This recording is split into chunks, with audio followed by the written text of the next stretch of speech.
How's it going, guys? I have another battle here, but before we get that started, it's been a while since I last uploaded because of the holidays. Hope you guys had some happy holidays as well. I know that I've had a past great year actually. 2013 is where I graduated high school and I started community college. So without further ado, let's just get this started. This is against Ritzy. He's from the Snowpoint Temple chat, and this is actually a quite good match because it is testing a beta team that I wanted, since I want a very competitive team and I wanted a really, because I'm used to just using random stuff. This is the beta team for a competitive team that I want to be as good as it is. So let's start. I go off with a lead mammoth and he starts off with a Zapdos. Here's where it kind of gets sketchy. He used for the U-turn and he was faster. I don't know how fast Zapdos were at the point because I don't really face much Zapdos these days, because you can only get one in a game and you get the software set for it, and I don't see much people with it. So he goes directly to his Greninja. I go directly for the rocks. I stay in because I still have, well, actually I don't have my focus action. I just stay in because, yeah, I stayed in because I am a suicide. Like, I wanted to safely switch into something else, even though I had a Dragonite in the back, but I just didn't want my multi-skill to break yet. I went for the Earthquake because it is a good move to use, and he was a physical Greninja with Power Punch. I don't know why he went for that, probably predicting a switch, but I just wanted to stay in. He goes directly into his Scizor, taking the entry hazards, which is the rocks.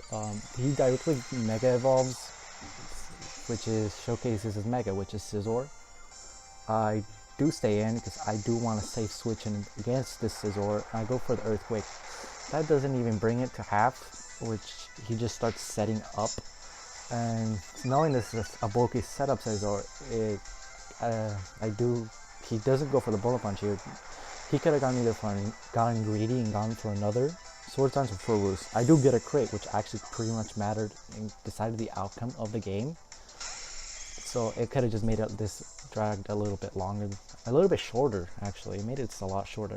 Goes into his Nidoking. I go directly for the Ice Shard. I don't know why he went to his Nidoking. He probably didn't want anything else to take anything, but he does live the Ice Shard. I don't know if Howell was gonna outspeed this Nidoking. I just wanted to make sure I wanted to deal as much damage to it.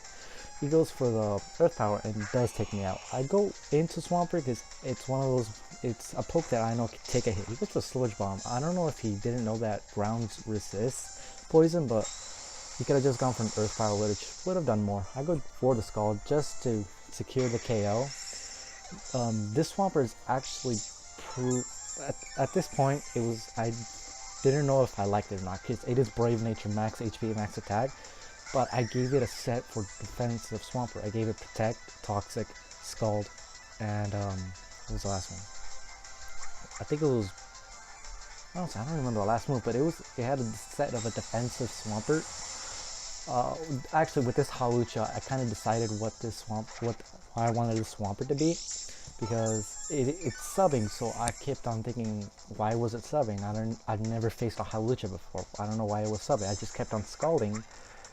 And it turned out to have the Lychee Berry, and actually turned out to have Unburden. I didn't know I had Unburden until I checked Cerebi after the match, which kind of made me think about how Lucha actually probably wanted to use one in the future.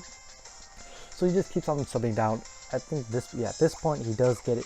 His Lychee Berry activates, which raises his attack, and with the Unburden doubles his speed. I go for another Scald, breaking the sub that's right there. And this next turn decided to fate what I wanted the Swampert to be. I get my lefties, and well, here let's go.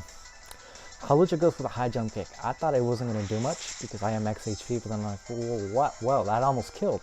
I was thinking maybe I do need offensive EVs into this, and after the match I did. Scald takes him out. And I did switch what the team I have right now, which will be in the next battle that I will showcase. Swampert has a Rocky Helmet now instead of Leftovers, because I do have a combo with it that actually kind of works pretty well. He goes into his Gardevoir. I stay in because I didn't see the use of Swampert with that low of HP, so I just leave it for Death Fodder. He goes Psychic, kills me off. He gets his Leftovers, so I'm I don't know why Gardevoir has leftovers. I don't see a point for Gardevoir having leftovers unless it is a special defensive set, which I just go into my Fernape and I go for Furbits. The Infernape is Choice Bandit naive, so for the fact it will KO this Gardevoir, take my recoil, and then he switches into his, I believe that goes into his Zapdos. Right here I find out what set the Zapdos is. It outspeeds my Infernape. Now I know it's a Scarf set because it goes for Thunderbolt, and now instead of going for Discharge, now I know it's not a defensive set.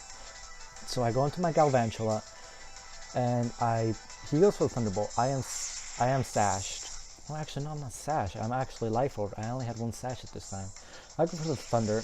That does. Wait, actually, yeah. This crits the Zapdos and kind of ends the game right here. So it's actually a pretty fun match for me. I don't know about the opponent, but it was actually fun for me. So that was a good game.